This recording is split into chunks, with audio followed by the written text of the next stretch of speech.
నాగార్జున సాగర్ ప్రారంభించినాడు 122 కోట్లతో కట్టమన్నారు. అయిపోయే వరకు 1183 కోట్లు అయింది, అంటే 10 రెట్లు పెరిగింది. అదేవిధంగా శ్రీరామ్ సాగర్ 40 కోట్లతో కడతామన్నారు. అయిపోయే నాటికి 4300 కోట్లయింది, అంటే 100 రెట్లు పెరిగింది. ఇకపోతే జూరాల 70 కోట్లతో కడతామంటే పూర్తయ్యేసరికి 1815 కోట్లయింది. అదేవిధంగా పులిచింతల 565 కోట్లతో కడతామంటే 1816 కోట్లయింది. ఇట్లా అన్ని ప్రాజెక్టుల వివరాలు ఉన్నాయి. అన్ని కాంగ్రెసే కట్టింది. సో ఏ ప్రాజెక్టు కూడా 10 రెట్లు 5 రెట్లు పెరగకుండా ఇప్పుడు పూర్తి కాలే. ఇన్ఫాక్ట్ కాళేశ్వరం ఈ రాష్ట్రంలో కట్టిన అన్ని ప్రాజెక్టుల కంటే అతి తక్కువ పెరుగుదలతో పూర్తయిన project Kaleshwaram project. I'm challenging. అతి తక్కువ పెరిగింది. ఏ ప్రాజెక్ట్ అయినా 10 రెట్లు 20 రెట్లు 50 రెట్లు పెరిగింది.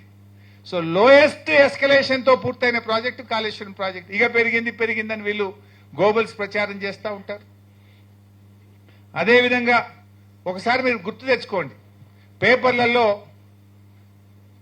కాళేశ్వరం సర్వే కోసం డిజైన్ కోసం 677 కోట్లు ఇచ్చిందని వచ్చింది పేపర్లో హెడ్డింగ్. ఎవరో పోయి జస్టిస్ ఘోష్ కమిషన్ ని కలిసిందట. కలిస్తే ఘోష్ గారు ఏదో అడిగిందని 677 కోట్లు మీరు సర్వే డిజైన్ కి ఇస్తారా అని ఘోష్ ఆయనను బాగా నిలదీశారని, వీళ్ళు నీళ్లు నమిలారని తెల్లారి ఏ పేపర్ చూసినా ఫ్రంట్ పేజ్ బ్యానర్ 677 కోట్ల ఆ సర్వేకు డిజైన్ కని. ఈ బుక్ లో జీవోలతో సహా పెట్టిండు దేశపాండే గారు. జోక్ ఏందంటే ఆ జీవో నంబర్ 40 జీవో నంబర్ 40 18/1/2016 దానికి ఇచ్చిన డబ్బు ఎంత అంటే 677 లక్షలు, అంటే 6,77,00,000. పేపర్లలో ఏమొచ్చింది? 677 కోట్ల రూపాయలు సర్వే డిజైన్ కి ఇచ్చింది. ఇది ఏం చెప్పాలి, ఎవరికి చెప్పాలి? ఇది మళ్ళీ ఏ పేపర్ చూడండి మీరు తెల్లారు. ఇదంతా ఎక్కువ 6 నెలల కింద ముచ్చట నేను చెప్పేది. ఘోష్ కమిషన్ ముందు హాజరై నీళ్లు నమిలిందని బ్యానర్ ఐటమ్ ఏ పత్రికనైనా 677 కోట్లు కాళేశ్వరం డిపిఆర్ కి ఇచ్చింది. ఇచ్చిందేంది 677 లక్షలు. అంటే ఎంత తిమ్మిని బమ్మిని చేసి ఎంత దుష్ప్రచారం చేస్తుండ్రో దాన్ని కళ్ళకు కట్టినట్టు ఆధారాలతో సహా దేశపాండే గారు ఈ పుస్తకంలో పెట్టారు. ఇక అవినీతి గురించి మాట్లాడతారు. ప్రాణహిత చేవెలలో ఇందాకే చెప్పాను, ప్రాణహిత చేవెలలో 7 ఏళ్లు కాంగ్రెస్ పార్టీ అధికారంలో ఉంటే పనిచేసింది తక్కువ, సర్వే మొబిలైజేషన్ అడ్వాన్స్ల మీద బిల్లులు లేపింది ఎక్కువ. 2600 కోట్లు తట్టెడు మట్టెత్తకుండా రూపాయి పనిచేయకుండా టెండర్లు పిలిచి అడ్వాన్స్లు ఇచ్చిండ్రు కాంట్రాక్టర్లకు 2300 కోట్లు. వీళ్ళు ఈ దుర్మార్గులు ఇవాళ బీఆర్ఎస్ ని పట్టుకొని ఇవాళ అవినీతి అని మాట్లాడతారు. ఎట్లుండదంటే ఏదో గొంగట్లో కూర్చొని ఏదో ఎంటికలు ఏరుకున్నట్టు అది కాంగ్రెస్ వాళ్ళ కథ. అవినీతికి కేర్ ఆఫ్ అడ్రస్ కాంగ్రెస్.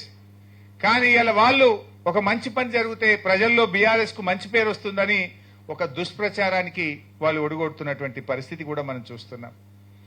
నది లేని చోట రిజర్వాయర్లు కడతారా అని మాట్లాడింది. మన మల్లన్న సాగర్ కడితే నది లేని చోట రిజర్వాయర్లు కడతారా, ఇది ఎక్కడన్నా ఉందా ప్రపంచంలో అని కూడా మాట్లాడు, పేపర్లలో చూడు, ప్రజల మైండ్ ఖరాబ్ చేసుడు. ఎక్కడనో కాదు, మన ఉమ్మడి ఆంధ్రప్రదేశ్ లోనే కండలేరు ప్రాజెక్టులు నది లేని చోట 68 టీఎంసీలతో కట్టారు. గోరకల్లు ప్రాజెక్టు 10 టీఎంసీలతో ఉంది. వెలిగొండ 41 టీఎంసీలతో ఉంది.